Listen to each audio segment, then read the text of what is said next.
రాష్ట్రంలో పరిస్థితి ఏమిటి అని అంటే రూల్ ఆఫ్ లా పక్కకి వెళ్ళిపోయి రూల్ ఆఫ్ ఫియర్ ఈరోజు రాష్ట్రంలో రాజ్యం ఏలుతా ఉంది.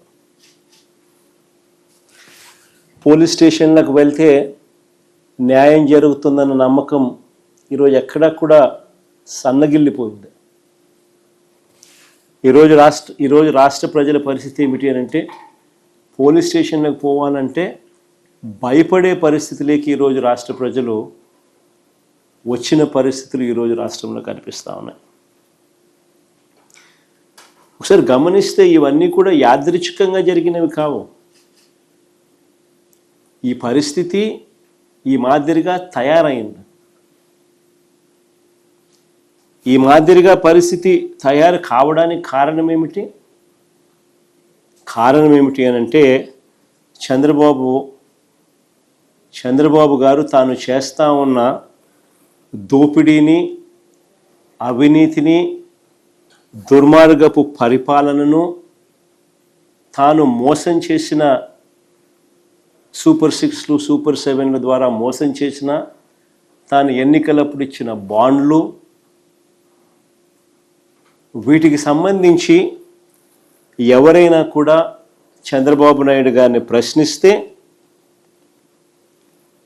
ఆ ప్రశ్నించే కార్యక్రమంలో ఏ గొంతు వినపడినా కూడా ఆ గొంతును నొక్కే కార్యక్రమం.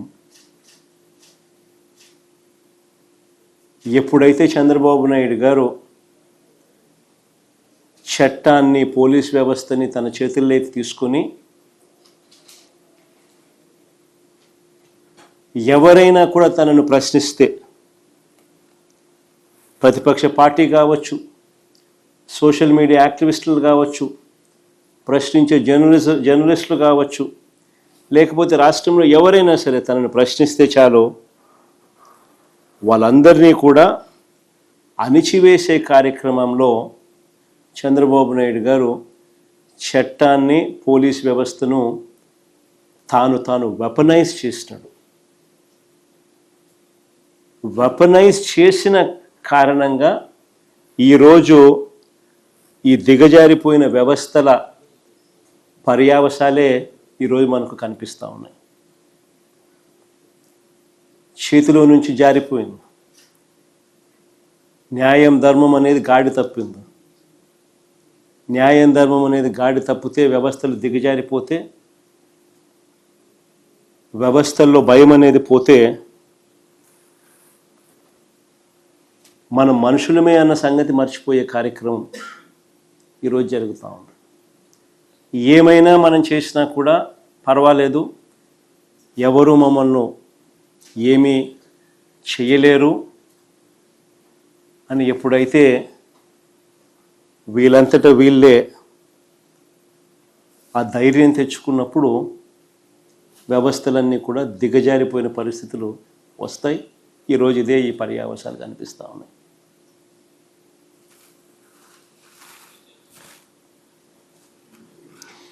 విజయవాడలో మొన్న జరిగిన సాయి కృష్ణ కేసు తీసుకున్న, పోలీసులు వేధింపులకు గురై క్రాంతి కుమార్ అనే అబ్బాయి ఏకంగా వీడియో చేసి మరణ వాంగ్మూలం ఇచ్చి ఆత్మహత్య చేసుకున్న ఘటన అయినా సరే, కర్నూలు జిల్లాలో లాకప్ డెత్కు గురైన దళిత మహిళ గంగమ్మ కేసు తీసుకున్న, తెనాలిలో తిరుపతమ్మ కేసు తీసుకున్న, శ్రీకాకుళంలో సంతకవిటికి చెందిన కళావతి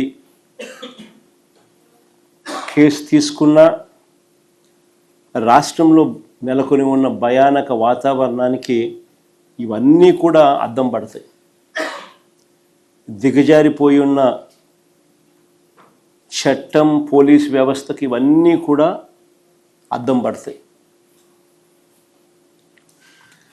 కస్టడీలోకి తీసుకొని ఒక మనిషిని దారుణంగా కొట్టి చంపి కుట్రపూరితంగా సీసీ ఫుటేజ్ను సైతం మాయం చేసి చివరికి శవం కూడా కనపడకుండా మాయం చేసి ఆ శవం ఎక్కడుందో, ఏం చేశారో, ఏమైందో కనీసం కుటుంబ సభ్యులకు బూడిద కూడా ఇవ్వని అత్యంత అమానవీయ పాశవిక ఘటన జరిగి, ఈ ఘటన కూడా ఎక్కడ జరిగింది? So called state head quarters. అంటే చంద్రబాబు నాయుడు గారి ఇంటికి ఆమడ దూరంలో.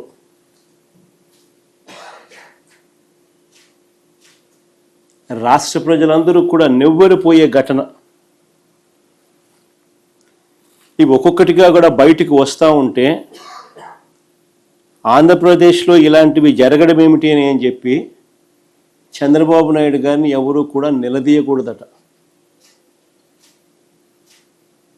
ఇలాంటి ఘటనలు మనకు కనిపిస్తూ ఉన్నా, మన కళ్ళు ఎదుటే జరుగుతూ ఉన్నా, సాక్షాత్తు విజయవాడలోనే స్టేట్ హెడ్ క్వార్టర్స్లోనే ఇవన్నీ కూడా జరుగుతూ ఉన్నా కూడా చంద్రబాబు నాయుడు గారిని ఎవరు కూడా నిలదీయకూడదట. వీటి గురించి ప్రశ్నిస్తే, వీటి గురించి నిలదీస్తే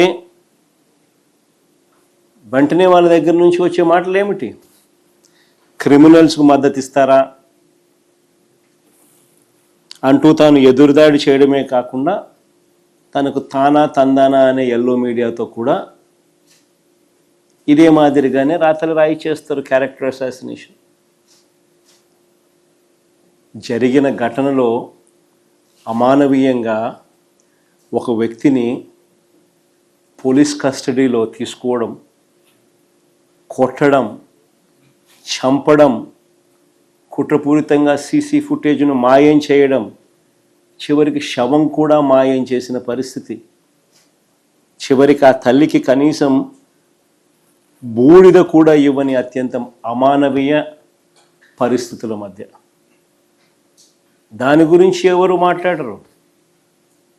సో కాల్డ్ ఎల్లో మీడియా తానా తందానా అని చంద్రబాబు నాయుడుకు భజన చేస్తూ ఉన్న వీళ్ళు మాట్లాడే మాటలు ఏమిటి? రౌడీ షీటర్కు మీరు సపోర్ట్ చేస్తారా అని ఇలాంటి మాటలు. నిజంగా ఈ టాపిక్ కూడా డైవర్ట్ చేయడానికి, ఆశ్చర్యకరంగా ఈ టాపిక్ డైవర్ట్ చేయడానికి చంద్రబాబు నాయుడు గారి పార్ట్నర్ కూడా, ఆయన కూడా ఒక సైడ్ క్యారెక్టర్ మాదిరిగానే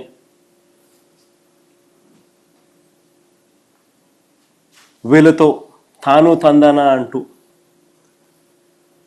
పొలిటికల్ డ్రామాలో ఈరోజు అందరూ చేస్తూ ఉన్న పరిస్థితులు.